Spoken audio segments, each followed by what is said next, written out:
What is up, everybody? We are back. You got Sean Cook and Tony Merle here with another week of Hunt Camp Report. This is week 6. We've been having a great time doing this, We've also we've been having our yearly competition or year-long competition, which is a hunt at IMB Outfitters, which is going to be great for next year. Get on there, share any one of our posts over the next couple weeks, and you'll be qualified into the big pool that we're going to draw one lucky winner from. And so, little contest I mentioned, not even really a contest. We had a post. Get up there, tell us what state you're hunting in, and you get qualified in a t-shirt drawing. Right. Yeah. So if you saw us go live earlier in the week on Monday, we said all you got to do is just comment here with what state you're hunting in, and that's all you had to do to get entered into the t-shirt drawing. So we have a men and women's option here. Right. I'll go and hold these up for y'all. And we have 5 winners. We have 5 winners. We'll announce at the end of the. We had a lot of people show here. get on. I think we had like 220 comments, Yeah. so it was good to see some involvement. And this kind of has all the brands on the back, which is pretty cool. So Tony actually has it on right there. Yep, right here. This is a good little Everyday shirt. modeling of what it looks like right here. Yeah, we'll give Tony's away too. What you don't want it to look like right there. Hey, I'll literally give you the shirt off. Hey my back. Tony, try the women's one on. You don't want to see that. It's a little too Nah. form-fitting. Yeah. Probably a little too We'll big. hold on that one. Yeah, it could Y'all can imagine. I'd have to tie it up on the side or something. Yeah. So we've got a lot of hunting seasons already open, and we've got some that are close to opening.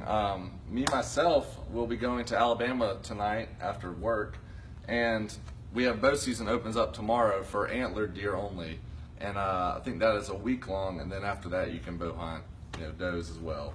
So what you're saying is you're planning on killing a buck this week. you know how it goes. I'm planning that would be the best case scenario. I'm gonna get out there. I think tomorrow's actually gonna be a work day. We're gonna go out and maybe move some stands, and then hopefully Sunday it's gonna rain, but maybe some deer will push through before and after, and then Monday it's supposed to cool off a little bit. So Hey Cookie, will you please use a harness this time when you move stands? I will use a harness. I want to preach. That's a great hunter point. safety to everybody out there. It's Why don't you tell the story? Sean is speaking from first-hand experience. yeah. I actually I was moving a stand by myself, and What, 2 years ago? yeah, 2 years ago. I do not recommend moving it by myself, but I had hunted it I think a week before, and it was kind of a green field and surrounded by timber, and about 50 yards out, I saw the deer funneling in, so I wanted to move this stand closer to where they were funneling out of.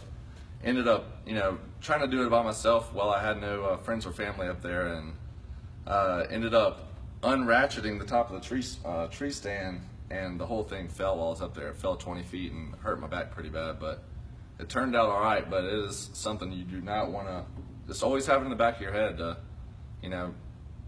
just always think about that it can happen and stuff can turn on you as fast as, If you think it can't happen to you, you're wrong. Yeah. Because it can. So get out there, gun safety, bow safety, just, you can't preach it enough. It's very important. Michelle says safety. Yeah, safety. So we're gonna get out there, a lot of people have already been having success. We've seen a lot of grip and grin photos. I'm jealous. I wanna get one of my own this year. So I'm gonna get out there and give it a shot this weekend. Well, if you don't see an antlered deer, you can always pop that huge hog that you got. Yeah, we've got about a 300-pound hog hanging around, so that would be, as cool as a deer. Meat So. for the freezers. Heck yeah. Meat for the freezer. I bet you that big boy, I might have to share a trail camera picture of him. He's a massive hog. Yeah, you'll have to share that on this So next it'll be a lot of bacon. Share on this Buford, next week's Hunt Camp. Buford Norville just said he's fallen himself. He said Yeah. we are 2 of the lucky ones. Never want to do it again. Oh yeah, I broke my back and everything. It turned out bad, but it actually turned out a lot better than it could have. So I'm up walking, moving around. Same old Sean. Oh, hey, And, Jeff Hoffman just said bacon. Yum. Yeah. So I'll get on there and I'll share a picture of this hog for y'all, because he's a big boy. I've actually got a picture of a deer standing there, and then the next photo is him, and he's just as big as a deer. It's unreal. Big So boy. yeah, he's a big boy. Which I've killed a javelina in Texas years ago, but I don't think I've ever killed a big Alabama hog. So that's definitely on my bucket list, and maybe he'll show up this year. Give him a little swing with the arrow. should probably do a little bit more bow practice at the range here before we do Yeah, you got to be able to hit the target to get it on the ground. We haven't had a bow shoot here in a little while, which you probably Yeah, haven't. you probably don't want to double grass bag a big old mean boar and have to go tracking him down when he's wounded and not dead. And you know, Cameron Potts wants to know, what bows do you guys shoot? I shoot a Hoyt Carbon Element.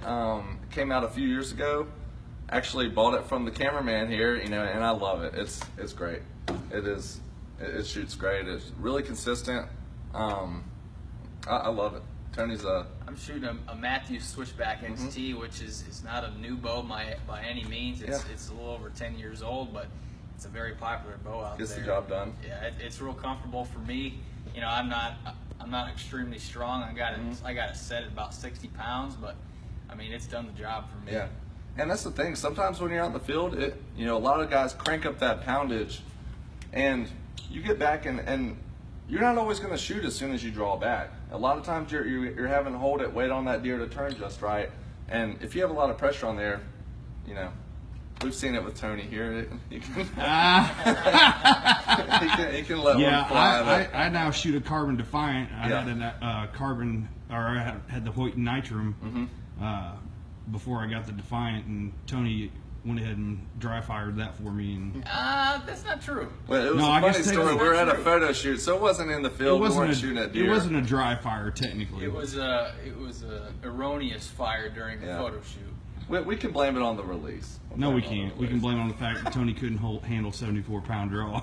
So on the point of not being able to hit the target, it's all jokey and all that. But in terms of justice to the animal, if you don't feel confident hitting the target, you know, get out there and do a lot more reps. You know, it takes time to get good with a bow, and you want to be able to put a good shot on the animal to give it justice. Right. My biggest thing is, I could pull back a few more pounds, but I know that if I have to hold that back for a minute or more, or maybe it's really cold out and I'm It can feeling start stiff, getting wobbly. I would much rather be really comfortable with my shot and just be real stable and not necessarily have it cranked down as much as possible. And another good point, you know, when you're practicing all that, you're drawing, shooting up normally. A lot of times you're in a pop-up blind. You sit down and you go and have to draw your bow back sitting down. It's actually a lot harder to draw it back sitting down. So that's another thing. That's another thing to think about. So did you guys announce the winners for the T-shirts? we have not. So I think it's about we time. got on there. We got about 200. Yeah, About over like 218 comments. People telling us where they're hunting at. People literally hunting all over the country, from Texas to Colorado to Florida to everywhere. So pull out your list of names So here. we got 5 winners. Like I said, if you win, you need to tell us what size of T-shirt you want, whether you want the standard or the women's. Yeah. The women's, we only have larges available, and the standard, the one I'm wearing here, we have 2X and 3X. So if these aren't your sizes, surely you have a friend that would wear this size. Hey, Christmas is coming up. You can always gift Yeah. them. It's exactly my point.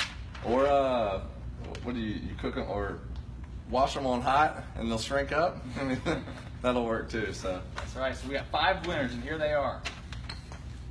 Kevin Everingham, you were the first winner. Ronnie Ruth, Riley Miller, Derek Winter, and Josh Workman. So 5 winners. So congratulations, everybody. Reach out to us through the Facebook page. We can't reach out to you, and let us know where to ship it, and we'll get you your prize out. that's right. Let us know what size you want, which shirt you like, and you'll either have a shirt for yourself or already start checking some people off your Christmas list. Heck yeah. So along with that, we also are giving away our BioStrike prize pack. This is our weekly giveaway of getting on and liking and sharing the weekly hunt camp report. So this is going to be great as you're getting out in the field. You know, you have a little bit. We've been preaching the scent system, the 3 steps. You know, body, laundry, and field. So you got your clothes is going to be step 1, Yeah. the laundry detergent, deodor shield. Body, step 2, body wash, shampoo. Then step 3, when you get to the field, finish her off, Yep. spray. So this will give you a sample of each of the system or all the steps, and get you in the field. That's right. And this prize pack right here, in addition to an HS hat, the winner this week is Grover Crosby. Congrats to you. Yeah, congratulations, Grover. Reach out to us, like we just said, and we'll get you your stuff. Let us know where you'd like it to be shipped. That's right. So, does that wrap this episode up? Short and sweet. We talked a little hunting. You got any questions on there, Jason? No. Cool. Nothing Awesome. recent. Makes it easy.